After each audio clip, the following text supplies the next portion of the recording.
गणनाथ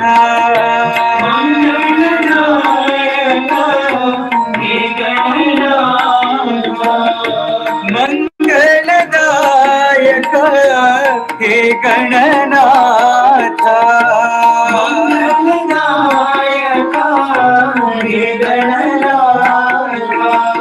प्रणव स्वरूपा विघ्न विनाशा प्रणव स्वरूपा विघ्न विनाशा प्रणव स्वरूपा विघ्न विनाशा प्रणव स्वरूपा विघ्न विनाशा हे शिवनंदन पाहि दयाला हे शिवनंदन पाहि दयाला हे शिवनंदन पाहि दयाला हे शिवनंदन पाहि दयाला पतिपुरीश्वर जगत परिपाला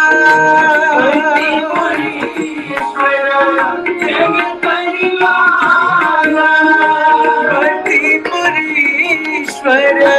जगत परिपाला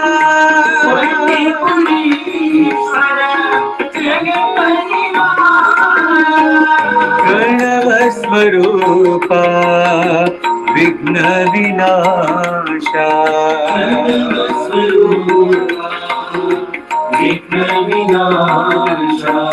प्रणव स्वरूपा विघ्न विनाशा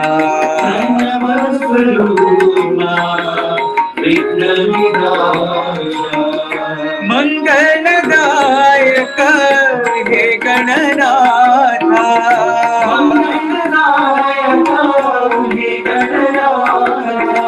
प्रणव स्वरूपा विघ्न विनाशा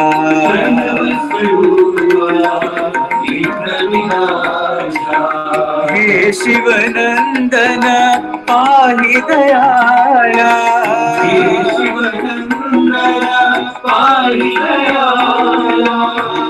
पतिपुरीश्वर जगत परिपाला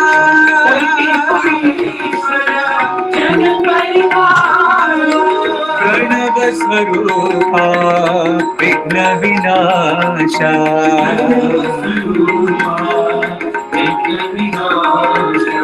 प्रणव स्वरूपा विघ्न विनाशा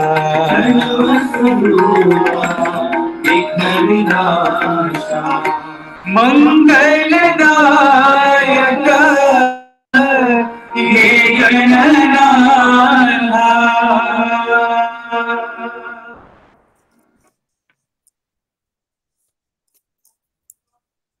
ओम श्री साई राम। बाबा के चरणों में मेरा कोटि कोटि नमन। आप सबको मेरा प्रेम भरा साई राम। हम सत्यम शिवम सुंदरम के रिक्ति पूर्ति नामक अध्ययन का पाठ का अध्ययन कर रहे हैं। आइए अब हम उस पाठ का आगे अध्ययन प्रारंभ करते हैं। बाबा ज्ञानी और विवेकी लोगों में, सज्जनों और सत्पुरुषों में विश्वास और अभय पैदा करके उन्हें सुधारने और पावन करने के लिए आए हैं, जिससे कि उन्हें बुराइयों के विरुद्ध अपने अभियान के लिए मार्ग का निर्माण करने वाले श्रमिक और खनिक मिल सकें। जैसा कि मोर्फेट ने लिखा है, वे हमारे विश्वासों का निर्माण करते हैं, उन्हें सुदृढ़ बनाते हैं, जिससे कि हम अपने अंतर में छिपे देवत्व का विकास करने के लिए अधिक उत्साह के साथ, नई प्रेरणा के साथ कार्य करने लगें और अपने आप को ऐसा रूपांतरित कर लें, केवल हमारे सामने जो प्रत्यक्ष सजीव उदाहरण आते हैं, घटनाएं घटित होती हैं, उनसे बहुत अधिक प्रेरणा प्राप्त करके नहीं होगी, बल्कि वह तो किसी दिव्य पुरुष से निकलने वाली प्रकाश की धारा से होगी, जो अज्ञात रूप में परिवर्तन और रूपांतरण करती रहती है। हम उससे अपना संबंध जोड़ें। एक ही लीला का उस व्यक्ति के लिए जिसे उसे देखने का सौभाग्य प्राप्त होता है, अपार मूल्य और महत्व होता है। जैसा कि अर्जुन को भगवान श्री कृष्ण ने महाभारत के युद्ध में अपने विराट रूप दर्शन कराकर अभय कर दिया था। एक दिन प्रशांति निलयम में डॉक्टर वाईजे राव एमएससी पीएचडी भूगर्भ विज्ञान के प्रोफेसर बाबा के साथ साथ घूम रहे थे।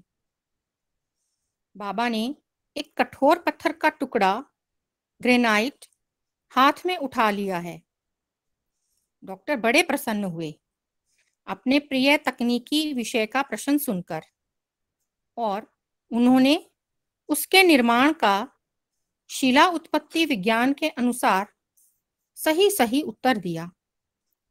किंतु बाबा ने उन्हें उसकी रचना की और भी अधिक गहराई में जाने को कहा।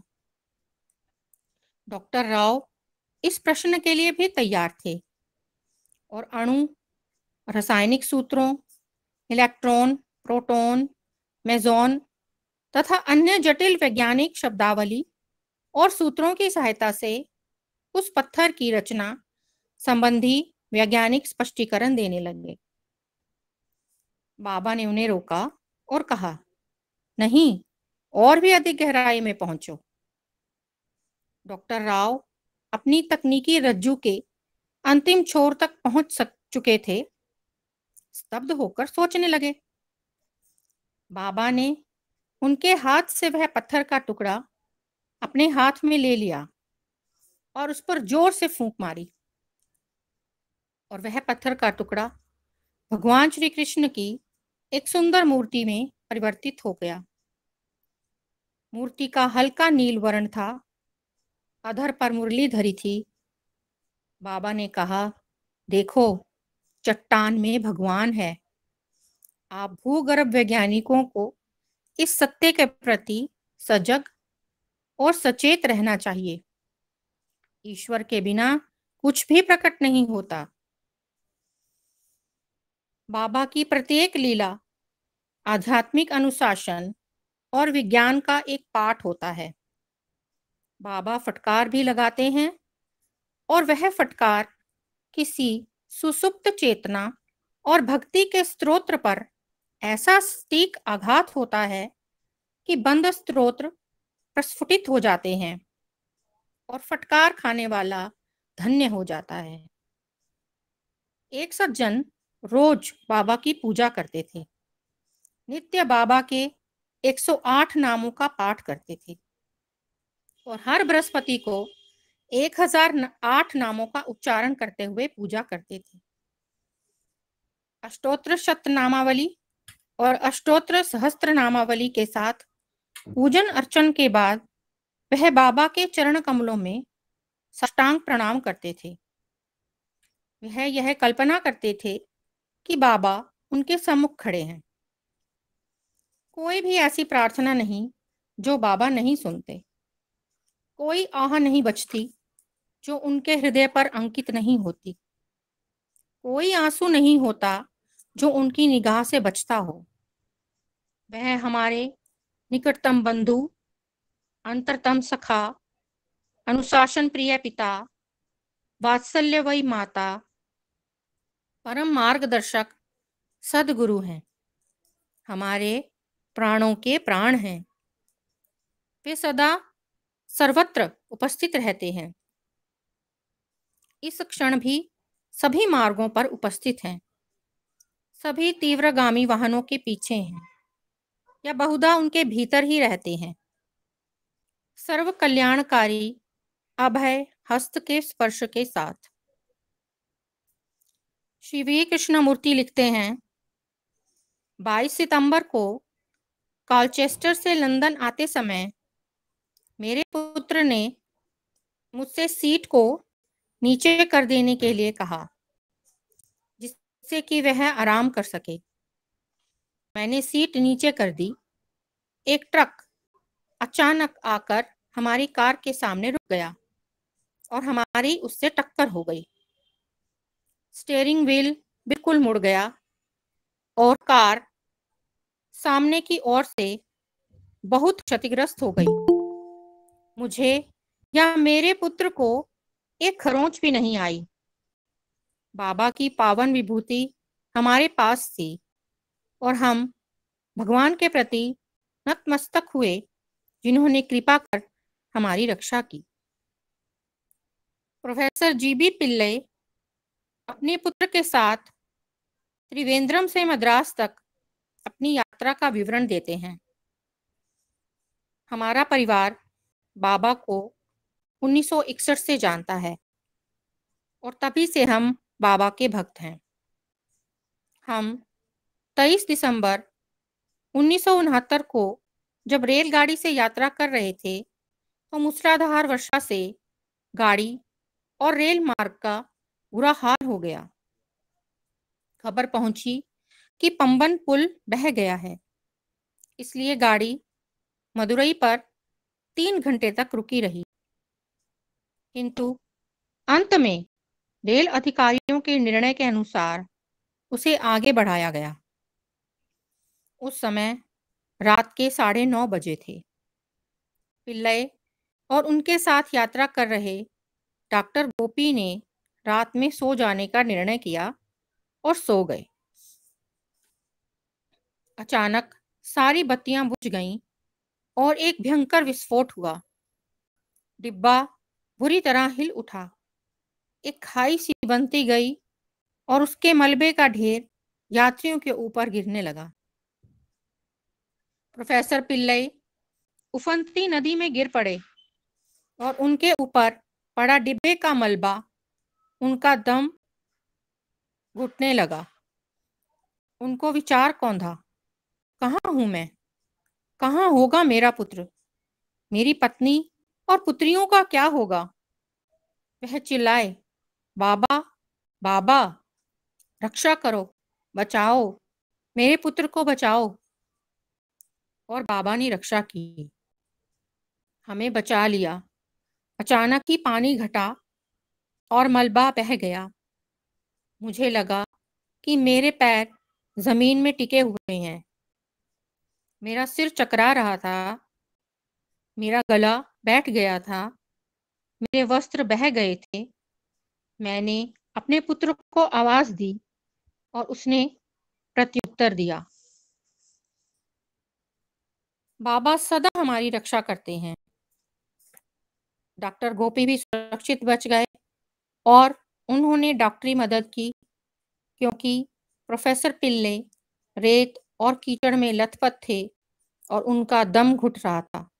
बाद में उन्हें भयंकर निमोनिया से संघर्ष करना पड़ा, किंतु बाबा की कृपा से वह उस रोग से के आक्रमण से भी बच गए। अधिकतर जो पत्र आते हैं उनके लेखक लगभग यही लिखते हैं, एक और चमत्कार हो गया। सुसन के, जिसकी बाबा ने आत्महत्या करने से रक्षा की थी, एक पुत्र है केविन, जिसके मस्तिष्क का ऑपरेशन हुआ था।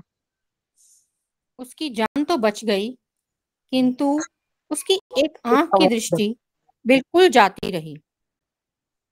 सुसन ने बालक की आंख में नित्य रात्रि को बाबा की पावन विभूति डालना प्रारंभ किया। अंत में जब उसकी आंख का परीक्षण हुआ तो पता लगा कि उसकी दृष्टि लौट आई है। यदि दूसरी आंख, जिसमें दृष्टि प्राप्त थी, वह भी जाती रहती तो भी वह अपनी दृष्टिहीन नेत्र की अंतर ज्योति से अपना कार्य कर सकता था। यह है उदाहरण अमेरिका के प्रशांत महासागरीय तट पर स्थित सांता बारबरा से प्राप्त पत्र से। कोई 20 वर्ष पूर्व की बात है कि एक दिन प्रातः एक युवक जो बेंगलोर कॉलेज के विद्यार्थी थे, बाबा से चित्रावती नदी के बाएं किनारे स्थित पहाड़ी पर उनके साथ चलने के लिए प्रार्थना कर रहे थे। वे सोचते थे कि बाबा यदि वहां चले चलें तो इमली के उस कल्पतरु से बाबा हमें हमारे इच्छित फल खिला सकते हैं। मैंने भी उन लोगों के साथ बाबा से अनुरोध किया, किंतु बाबा पहले तो शांत रहे, फिर बोले, क्या फलों की सृष्टि के लिए मुझे उस वृक्ष विशेष की आवश्यकता होती है? कोई भी वृक्ष हो सकता है। सभी बड़े आशान्वित और उत्साहित हुए कि बाबा हमें किसी भी वृक्ष से फल खिलाने की कृपा करेंगे। तो बाबा बोल उठे, अरे वृक्ष ही क्यों? क्या तुम समझते हो फलों के लिए मुझे किसी वृक्ष की आवश्यकता है? रेत ही पर्याप्त है। हमने अर्थ लगाया कि बाबा चित्रावती नदी की रेत से फल उत्पन्न करके हमें खिलाएंगे। किंतु बाबा तो हमारी सारी कल्पनाओं को पराभूत करने में लगे थे। क्या मुझे चित्रावती के नदी तल की रेत की आवश्यकता पड़ती है? क्या अन्य रेत उपयुक्त नहीं है? निलियम में निर्माण कार्य चल रहा था, इसलिए एक कोने में रेत का ढेर पड़ा था। मैंने कहा, स्वामी, हम उस रेत के ढेर पर बैठेंगे। हम डाल डाल थे तो वे पात पात, और कहने लगे, आप लोग सोचते हैं कि रेत में से कुछ प्रकट करना ही चमत्कार का परीक्षण है। क्या इसके लिए रेत अनिवार्य है? अब हम क्या कहते। शांत थे और सोचने लगे कि हवा में केवल अपना हाथ हिलाकर ही कुछ प्रकट करके हमें आश्चर्यचकित करेंगे। किंतु वे तो और आगे बढ़ गए और गहरे उतर गए। क्या यह आवश्यक है कि मैं कुछ प्रकट करूं, आप लोग चमत्कार देखें? क्या तुम्हारा अस्तित्व ही मेरा चमत्कार नहीं है?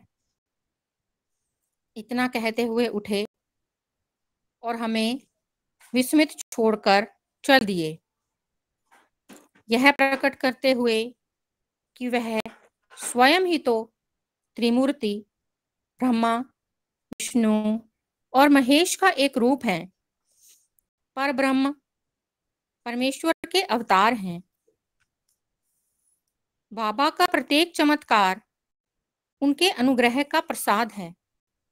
वह चाहे चुटकी भर विभूति हो, मिश्री या मिठाई का टुकड़ा हो, चित्र हो जो उन्होंने हमारे सामने ही प्रकट किया हो, चित्र से प्रकट विभूति, कुमकुम, हल्दी, मधु, अमृत, चित्र, पुष्प पर ओम के आकार में विभूति, सुगंधित तेल, घृत, दुग्ध, जल, लिंग या लॉकेट, कुछ भी क्यों ना हो, या कागज की पर्चियों पर आपकी भाषा में लिखित चेतावनियां या उपदेश हों, जो उस चित्र के आसपास आपको प्राप्त होती हैं, जिसकी आप नित्य पूजा करते हैं।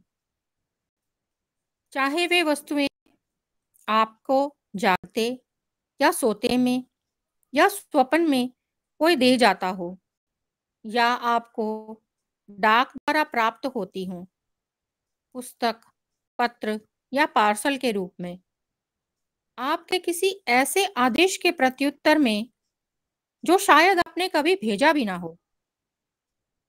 कोई भी दृश्य हो बाबा के संबंध में सूक्ष्म और रहस्यपूर्ण, क्षणिक अथवा बहुत समय तक टिका रहने वाला, किंतु वह सदा ही उनके प्रेम और प्रताप, गौरव और महिमा का प्रतीक होते हैं।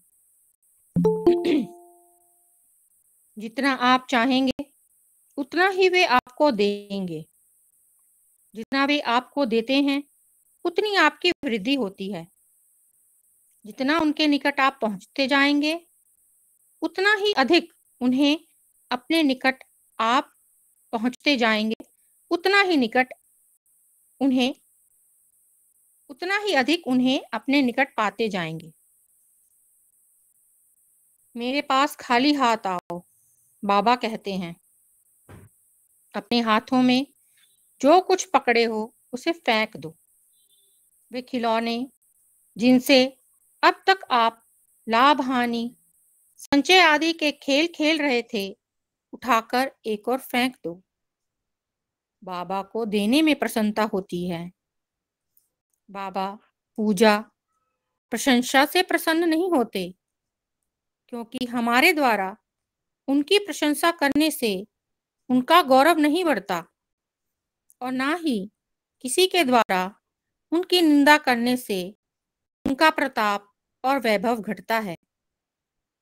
इसलिए बाबा सदा कहते हैं कि निंदा और स्तुति दोनों से ही परे रहो। खाली हाथों को चिरस्थायी मधुरता से, रिक्त हृदयों को प्रेम से, शून्य निरालंब जीवन को ठोस आधार से, पोली बांसुरी को अपने मधुर स्वरों से परिपूर्ण करना ही उनका आनंद है। उनके द्वारा प्रदत्त प्रत्येक वस्तु हमें दूसरी और प्राप्त करने के लिए तैयार करती है, क्योंकि जो कुछ भी बाबा देते हैं उसका महत्व होता है। वह हमें सत्य की खोज के मार्ग पर आगे बढ़ाने के लिए प्रोत्साहित करते हैं। जब बाबा हमें कुछ देते हैं तो उनका कुछ घटता नहीं, बल्कि यह प्रकट करता है कि हमारी उसे ग्रहण करने की क्षमता कितनी बढ़ गई है। मानव नकारता है, छोड़ता है और चाहता है, जिज्ञासा करता है, तड़फता है और पाता है, तथा इस प्रकार वह अंतोगत्वा स्वयं माधव बन जाता है। कुछ समय पूर्व भक्तों की एक सभा को संबोधित करते हुए डॉक्टर भगवंतम ने कहा था, कोई 10 वर्ष पूर्व बाबा के अच्छे रंगीन चित्र नहीं मिलते थे, इसलिए उनके पुत्र ने बाबा से एक चित्र के लिए प्रार्थना की और उसी क्षण एक शिवलिंग प्रकट करके उसे दे दिया गया। यह है वास्तविकता का, सत्य का स्पष्ट संकेत। एक बार बाबा कुछ भक्तों के साथ एक पहाड़ी की तलहटी में बैठे थे और बाबा के हाथ में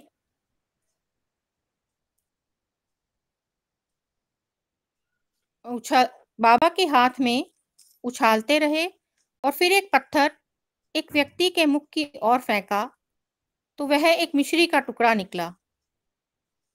उसने बाबा से पूछा कि जब आप इन पत्थर के टुकड़ों को मिश्री बना देते हैं तो पत्थर के इस पहाड़ को भी मिश्री के पहाड़ में बदल सकते हैं ना? बाबा ने कहा, क्यों नहीं, किंतु प्रकृति के साथ इतना खिलवाड़ करने और इसके कार्य में बाधा डालने का लाभ क्या? वास्तव में बाबा को कोई भी वस्तु प्रकट करने में ना किसी पदार्थ की, ना ही किसी क्रिया की कोई आवश्यकता होती है। उनकी तो इच्छा मात्र ही, केवल संकल्प ही सर्वोपरि है। एक अवसर पर बाबा एक भक्त के साथ आध्यात्मिक विषय पर बातें कर रहे थे कि उस भक्त की गोद में एक लाल सेब आ गिरा और वह आश्चर्यचकित होकर बाबा की ओर निहारने लगा। तो बाबा ने कहा, क्यों, अभी थोड़ी देर पहले तुमने नहीं कहा था कि आज तो सवेरे नाश्ता ही नहीं किया? इसे खा लो और लगभग 2 घंटे बाद तुम्हें दोपहर का भोजन मिल जाएगा। और वह सेब प्रकट हुआ था, बाबा के बिना हाथ हिलाए, बिना किसी पदार्थ या क्रिया की, केवल उनकी इच्छा मात्र से। बाबा कहते हैं, इन असत्य आकर्षणों, क्षणिक सुखों के प्रलोभन से अपने को मुक्त करो और अपना संबंध उस एकमेव अनुपम परम सत्य सनातन से जोड़ लो, जिससे परम आनंदमय चेतना की शांति निर्मल स्थिति में बने रह सको। साईराम दीदी, साईराम जी।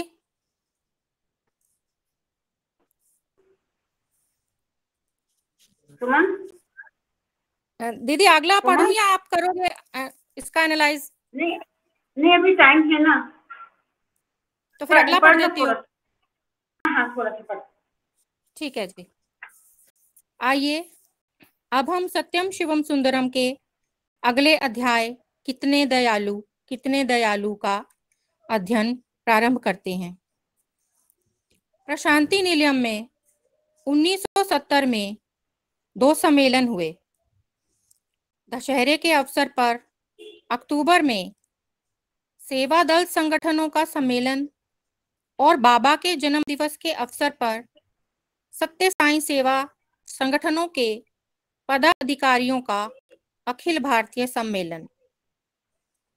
दोनों सम्मेलनों का बाबा के संदेश और कार्य को व्यापक रूप से स्थापित और प्रसारित करने में बड़ा योगदान रहा। जिस प्रकार समस्त नदियां स्वतः ही समुद्र की ओर प्रवाहित होती हैं, इसी प्रकार सभी व्यक्तियों को अपने स्वयं के हित और विकास के लिए स्वतः और स्वाभाविक रूप से आपस में सहयोग करना चाहिए और इसके लिए व्यक्तिगत संकुचितताओं और बंधनों को तोड़कर आत्मिक एकता के लक्ष्य तक पहुंचना चाहिए। व्यक्ति को समष्टि में लीन होने की स्थिति तक पहुंचना बाबा द्वारा अभिकल्पित कार्य की दिशा है।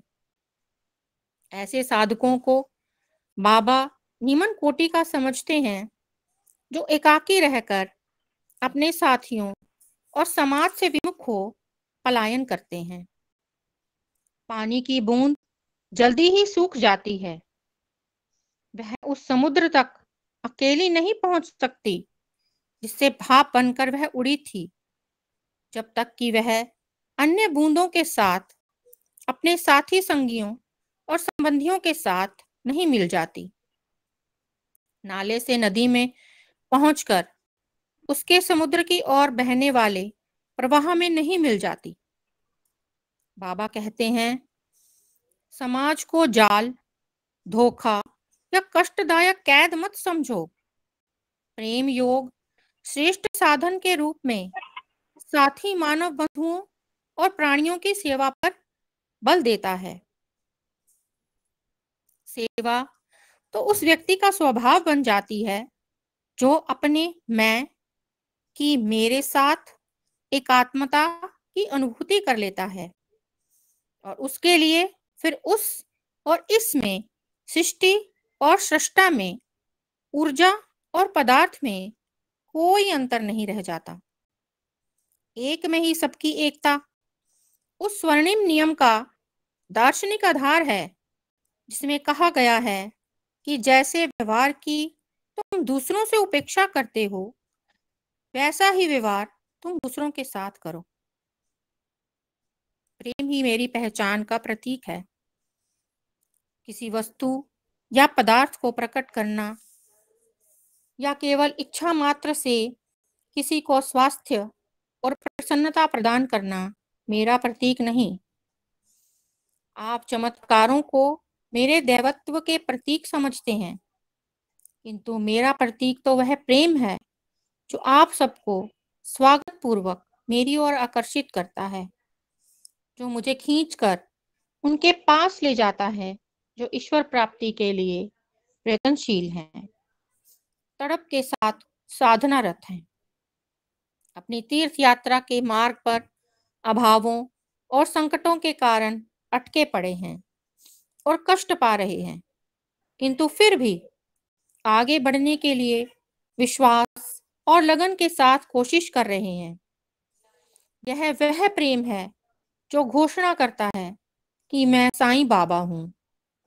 अपने सारे कार्य प्रेम परिपूर्ण रखो। अपने विचार, वाणी या कर्म से किसी को तनिक भी कष्ट मत होने दो। यही तुम्हारी साधना हो। तुम वही हो जो अन्य सब हैं। तुम उनसे विलग नहीं।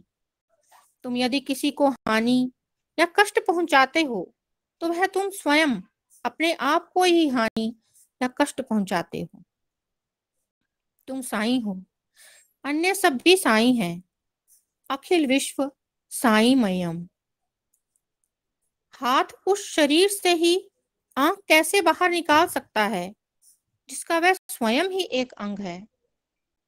मैं तुम्हारे हृदयों में प्रेम का दीप जलाने आया हूँ, जिससे कि तुम उसके प्रकाश में सब में साईं के दर्शन कर सको। अखिल भारतीय श्री सत्य साईं सेवा दल सम्मेलन का उद्घाटन करते हुए बाबा ने कहा था, यह अनुभव करो कि प्रत्येक अंबकम है, त्रिनेत्रधारी शिव है। इच्छा, कार्य, बुद्धि, कर्ता, कर्तव्य, कर्म, शक्ति, माधुर्य, प्रकाश, सत्यम शिवम सुंदरम के रूप में प्रकट होता है। उनमें ईश्वर की उपस्थिति अनुभव करो। उन्हें ईश्वर रूप ही समझो और बिना किसी भय, दबाव, प्रतिफल की भावना के विवेकपूर्ण कौशल और बुद्धि के साथ जिसकी भी सेवा कर सकते हो, सेवा करो। तुम्हें ना तो कोई वर्दी पहननी है, ना कोई बैज या बिल्ला लगाना है, ना परेड या कवायद करनी है। संकट में पड़े व्यक्ति को सहायता की मांग करने की आवश्यकता नहीं होनी चाहिए। यह तो तुम्हारा स्वभाव होना चाहिए। विनम्रता और क्षमा भाव के साथ, करुणा और प्रेम के साथ उसकी ओर निहारो। एक बंधु के समान उसकी ओर सहायता का हाथ बढ़ाओ। प्रेम सेवा के गर्भ में पैदा होता है। प्रेम सेवा द्वारा ही पोषित और विकसित होता है। भगवान प्रेम है, प्रेम भगवान है। इसी सत्य का पाठ पढ़ाने के लिए मैं आया हूँ। शुष्क हृदयों में प्रेम के बीज बिखेर दो। वे प्रेम से सुंदर सुगंधित पुष्पों के रूप में प्रस्फुटित हो जाएंगे और वायु को भी सुगंध से भर देंगे। प्रेम की नदियां प्रेम की घाटियों से प्रेम का मधुर आनंदमय गान गाती हुई प्रवाहित होंगी। आबाल वृद्ध, पशु पक्षी, प्रकृति का कण कण प्रेम का गान गा उठेगा। बाबा की प्रेममयी वाणी और प्रेम पगे संदेश को सुनकर उस दिन 700 युवक और युवतियां मंत्रमुग्ध और आनंद विभोर हो गए।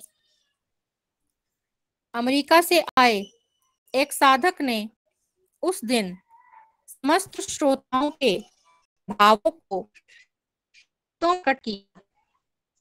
साईं चेतना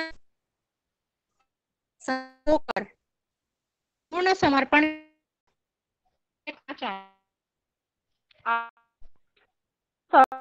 योगा अभ्यास करें। व्यष्टि को समष्टि में लीन करने वाली साधना में रत हों। सम्मेलन में विभिन्न सेवा संगठनों द्वारा जिलों और प्रदेशों में किए जा रहे सेवा कार्यों की रिपोर्ट प्रस्तुत की गई। उप समिति के संयोजकों ने विचार के लिए अपने से संबंधित विषयों पर अपनी अपनी सिफारिशें रखी। श्री नकुल सेन ICS ने सभी दलों को सचेत किया कि उन्हें वे सेवा के आध्यात्मिक आदर्श कभी नहीं भूलने चाहिए, वह सबके सामने रहना चाहिए। बाबा ने इस बात पर बल दिया, सेवा दल के प्रत्येक सदस्य की ध्यान पर दृढ़ आधारशिला होनी चाहिए और जप के प्रति कभी ना मिटने वाली तीव्र लगन। जब तक आपके अंतर में शांति नहीं होगी तो फिर दूसरों को आप क्या शांति प्रदान कर सकते हैं? क्या शांति देने योग्य सर्वश्रेष्ठ उपहार नहीं है? क्या आप अपने पास रखने योग्य अत्यंत मूल्यवान निधि नहीं है? समितियों ने सेवा के अनेकों कार्यों के प्रस्ताव रखे, जैसे रक्तदान, साक्षरता प्रचार के लिए कक्षाओं का आयोजन, गंदी बस्तियों की सफाई, मंदिरों में और उनके आसपास सफाई, अस्पतालों के वार्डों में जाना और रोगियों की सहायता करना, प्राथमिक चिकित्सा करना और प्रशिक्षण देना, जेलों में भजन, सुधार गृहों में कक्षाएं, तीर्थ यात्रा स्थलों पर यात्रियों को सहायता प्रदान करना। किंतु सेवा के सारे कार्य अपने अंतर की उस सुदृढ़ मान्यता के आधार पर होने चाहिए कि आप सर्व रूपों में समाये साईं की सेवा कर रहे हैं।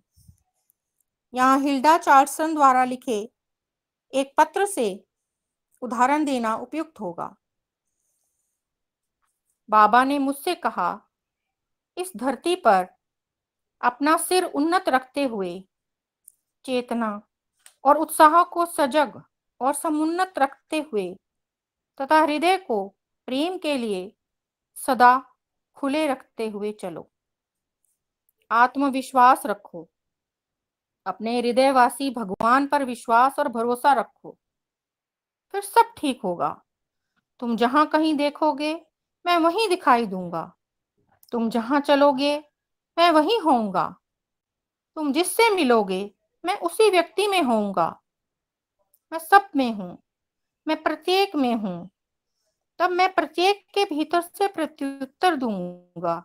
तुम मुझे एक स्थान में देखो और दूसरे में नहीं देखो, यह नहीं हो सकता, क्योंकि मैं सर्वत्र व्याप्त हूं।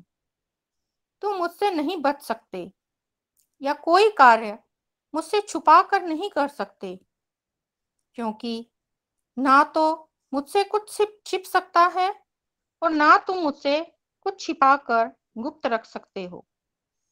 मेरे नियमों का पूर्ण रूप से पालन करो, उनके अनुसार रहो और फिर देखो आश्चर्य। यह घोष भी उसी दिन सम्मेलन के दौरान प्रत्येक नवयुवक और नवयुवती के हृदय में प्रतिध्वनित हुआ था। हाँ सुगंधा, साई राम, बस साई राम हाँ दीदी। साई राम बेटा, साई राम। इस चैप्टर में जो कितने दयालु हमने सुना और एक एक शब्द को अपने हृदय में पुनः अंकित करने की हमें जरूरत है। इस पर हम बाद में बातचीत करेंगे। इससे पहले जो अभी चैप्टर खत्म हुआ है, थोड़ा सा उसके बारे में किन्हीं स्थलों पर विचार करने की आवश्यकता है। डॉक्टर अमर सिंह, आप कुछ कहेंगे जो अभी चैप्टर पूरा हुआ पहले? साई राम। साईराम जी। हाँ जी डॉक्टर। मैं रेगुलर अटेंड नहीं कर पाया, आज के लेक्चर बीच में डिस्टरबेंस होती रही, आप ही बता दें थोड़ा। हाँ ठीक। आपकी जो वैसे तो हम सभी सुन रहे हैं, सभी हम समझ भी रहे हैं और भगवान के मैसेज को हम आत्मसात भी कर रहे हैं और करना भी है, क्योंकि हमारी आध्यात्मिक उन्नति केवल भगवान ने जो रास्ता बताया है केवल तभी संभव हो सकती है, तभी आगे बढ़ सकती है। अगर हम भगवान की वाणी को आत्मसात करते हैं।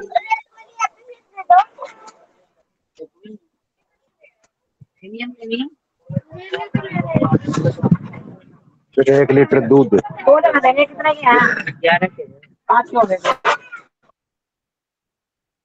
सॉरी, बीच में थोड़ी सी डिस्टर्बेंस थी, अनम्यूट रह गया था। मैं बात कर रही थी कि हमें अगर आगे बढ़ना है, अपनी आध्यात्मिक उन्नति करनी है, तो हमें भगवान के एक एक शब्द को अपने हृदय में धारण करना है और उसके अनुसार अपना जीवन व्यतीत करना है। मैं पिछले चैप्टर से एक आध पहरा पढ़ती हूँ स्वामी के संदेश को हम संक्षेप में आत्मसात कर सकें।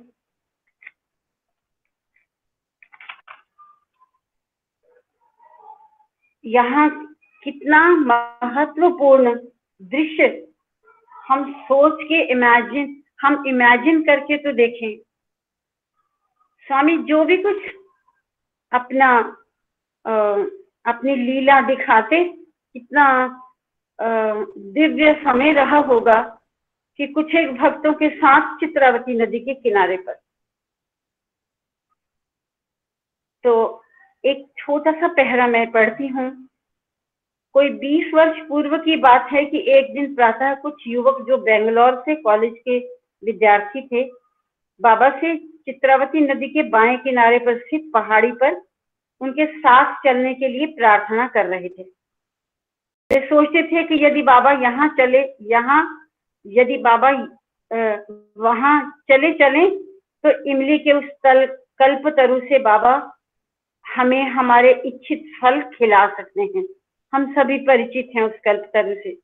मैंने भी उन लोगों के साथ बाबा से अनुरोध किया, किंतु बाबा पहले तो शांत रहे और फिर बोले, क्या फलों की सृष्टि के लिए मुझे उस वृक्ष विशेष की आवश्यकता होती है?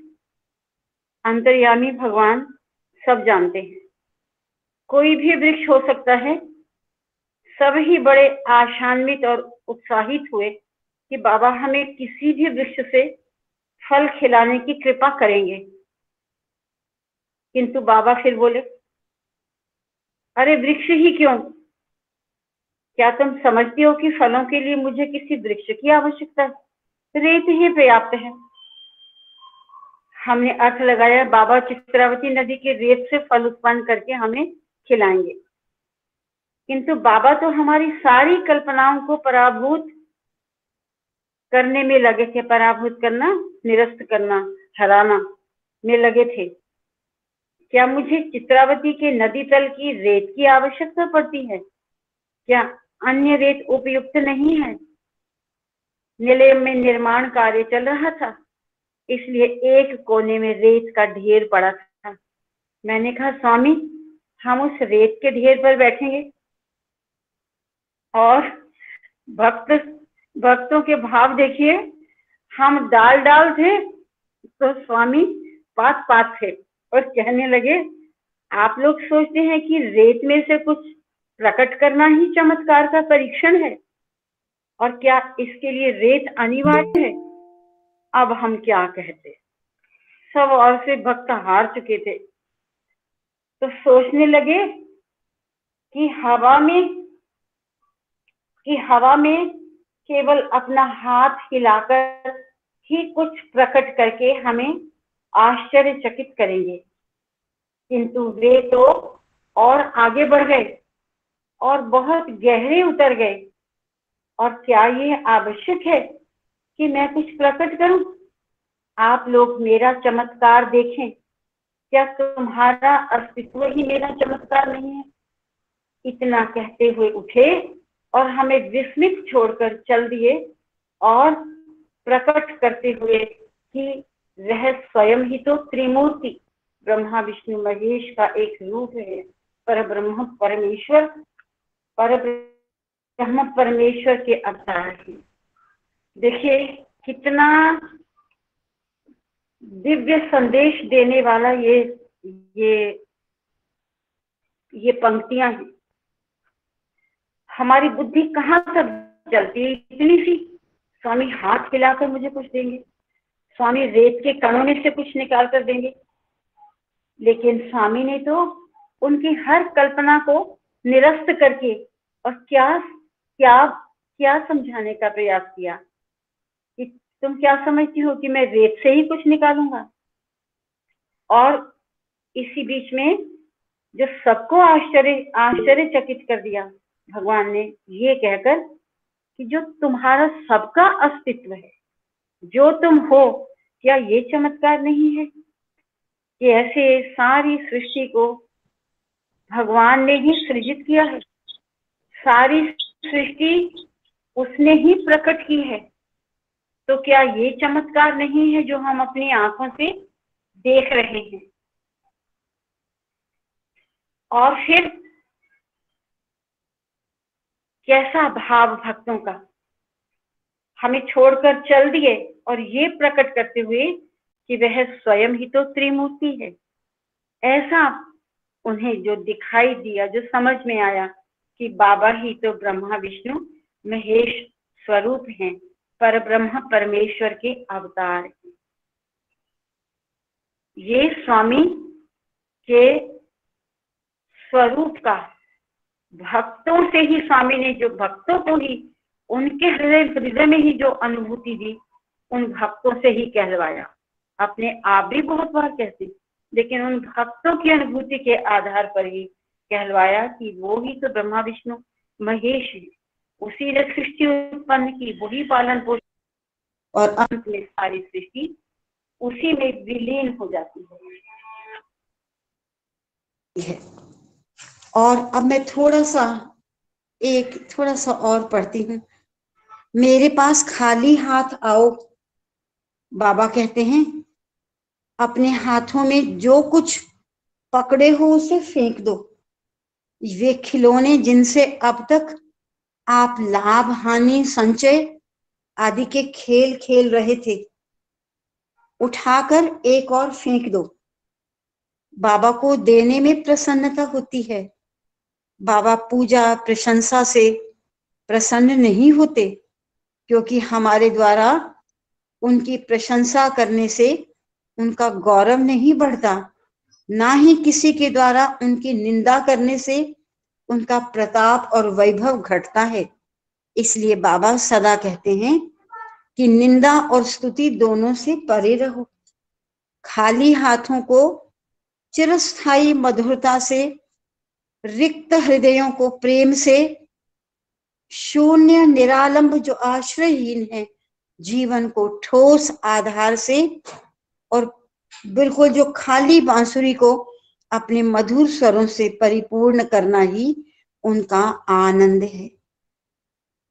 उनके द्वारा प्रदत्त प्रत्येक वस्तु हमें दूसरी और प्राप्त करने के लिए तैयार करती है, क्योंकि जो कुछ भी बाबा देते हैं उनका महत्व होता है।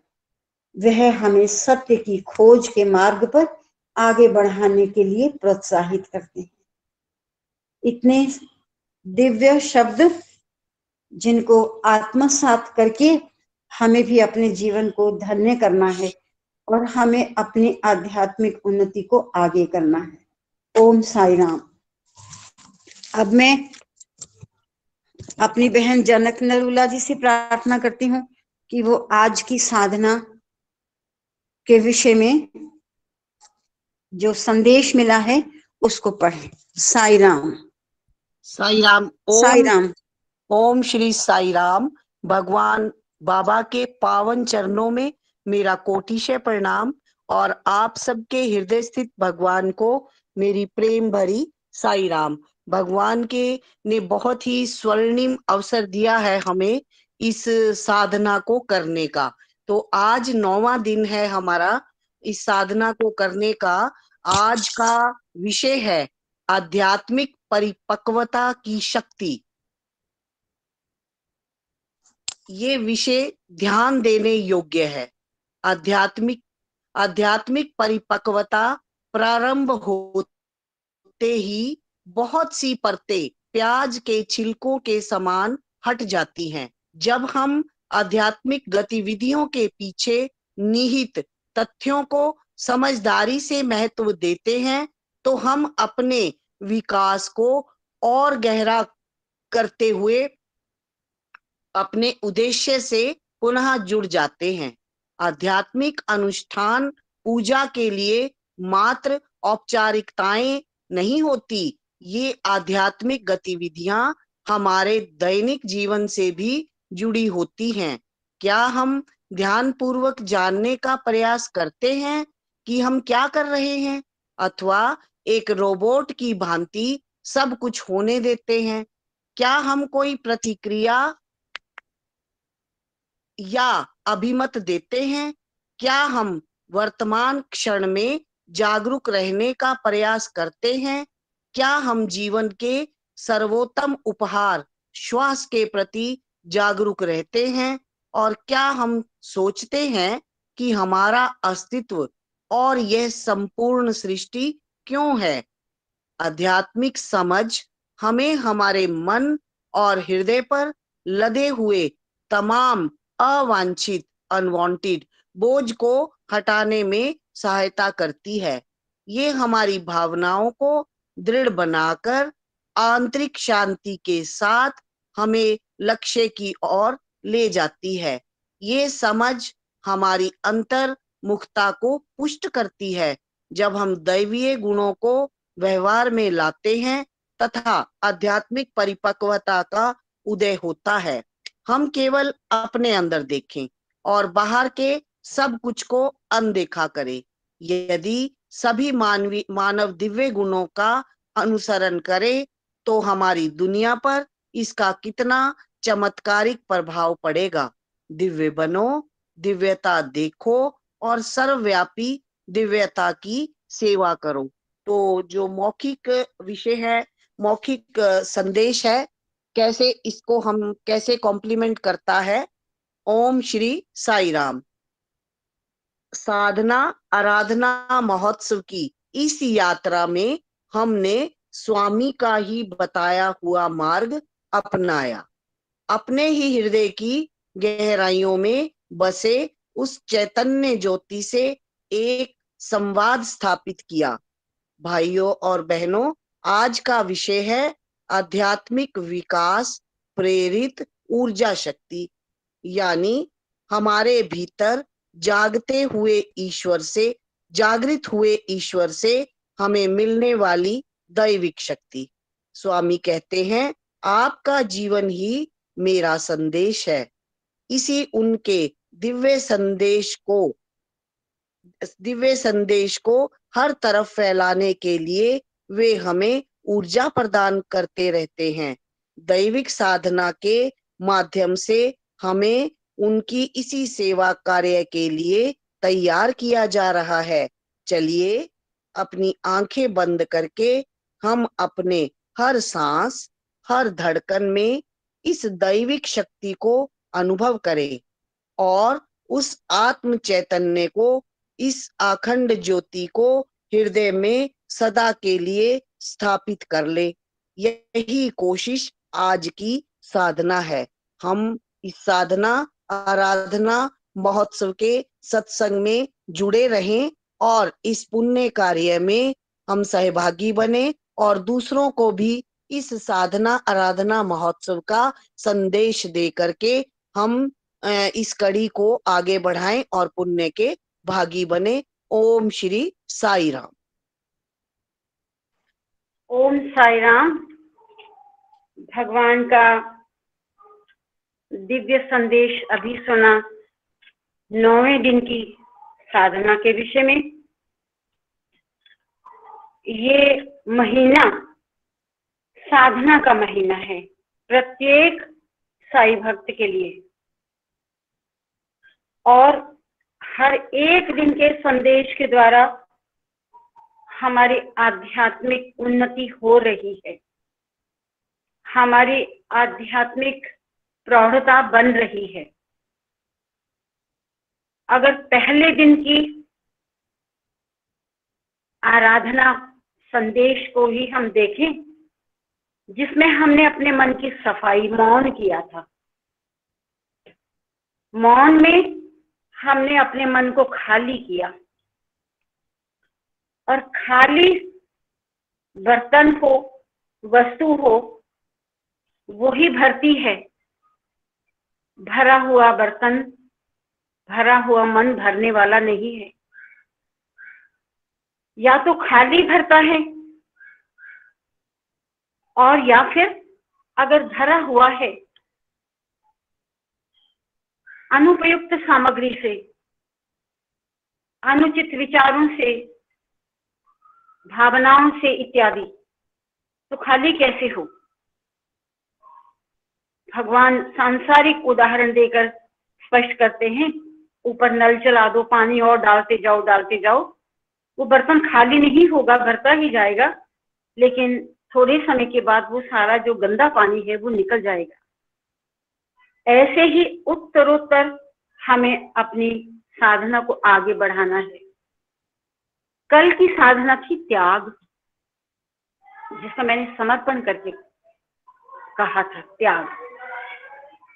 और आज की साधना है परिपक्वता।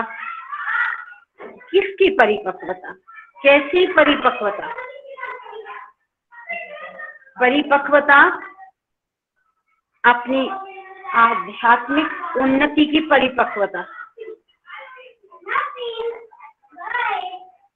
आध्यात्मिक उन्नति की परिपक्वता कि हमने अपने पहले दिन, यूं तो हम जब से भगवान के चरणों से जुड़े हैं, हम प्रतिदिन प्रतिपल भगवान के दिव्य संदेशों से कुछ सीख रहे हैं, उनको हम आत्मसात कर रहे हैं, अपने जीवन में धारण कर रहे हैं, और प्रत्येक साईं ब्रदर्स सिस्टर्स ये अनुभव करते हैं कि हम दूसरों से कुछ अलग से हैं। हमारे जीवन में परिवर्तन हुआ है, लेकिन हमें और परिपक्व करने के लिए आज का संदेश है। अब ये परिपक्वता कैसी? परिपक्वता तो एक ही कि जो हमारे अंदर विराजमान है, जिससे हम प्राणवान हैं, हम चेतनावान हैं, हम अपने आप को चेतन और जीवित कहते हैं, हम मृत नहीं हैं। उसको जानना समझना ही हमारी आध्यात्मिकता की परिपक्वता है। जो मुझे समझ में आता है मैं आपके साथ वही शेयर करूंगी। आप लोग भी एनालाइज कीजिए, और अच्छा है आप भी अपने अपने विचारों को प्रकट कीजिए। 5-7 मिनट 10 मिनट ऊपर होते हैं तो सो व्हाट, ये तो एक बहुत हमें भगवान ने पुण्यमय समय दिया है, जिसमें हम सब मिलकर आत्मविश्लेषण कर सकते हैं।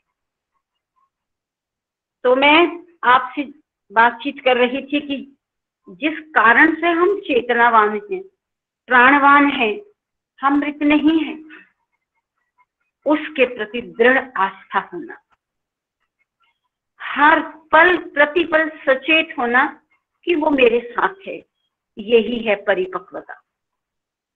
अभी इस मैसेज में श्वासों की बात हुई। बस प्रश्न तो यही होता है कि हम उसको जो अंदर अंदर की बात करते हैं, हम देखें कैसे जाने कि वो हमारे अंदर है, हमारे पास है, कैसे जाने? स्वामी ने इस विषय में बहुत सुंदर तरह से विस्तार पूर्वक स्पष्ट किया है। जब हम भजन के बाद का मैसेज 1990 का समर शॉवर्स पढ़ रहे हैं, देह चलता फिरता मंदिर है। ये उस टॉपिक का विषय है जो भगवान ने विद्यार्थियों को स्पष्ट किया। और उसमें स्वामी समझाते हैं, देहो देवालय, ये देह कोई ऐसा वैसा कोई साधारण वस्तु या कोई यंत्र नहीं है, ये तो चलता फिरता भगवान का मंदिर है। कैसे? यहाँ प्रश्न होता है, ये मंदिर कैसे हो गया? बस ये तो शरीर ही समझे बैठे हैं इसको हम। नहीं, ये शरीर तो है लेकिन इसके अंदर वह विराजमान है। अब उसको हम जाने कैसे कि वो मेरे अंदर विराजमान है? भगवान ने कहा है कि ये देह एक मंदिर है और इसमें वह निवास करता है। कैसे जाने इस तथ्य को कि वह निवास करता है?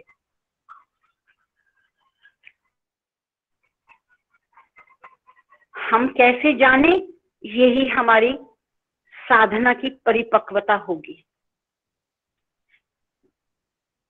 वो अपने आप को अभिव्यक्त कर रहा है श्वासों के माध्यम से।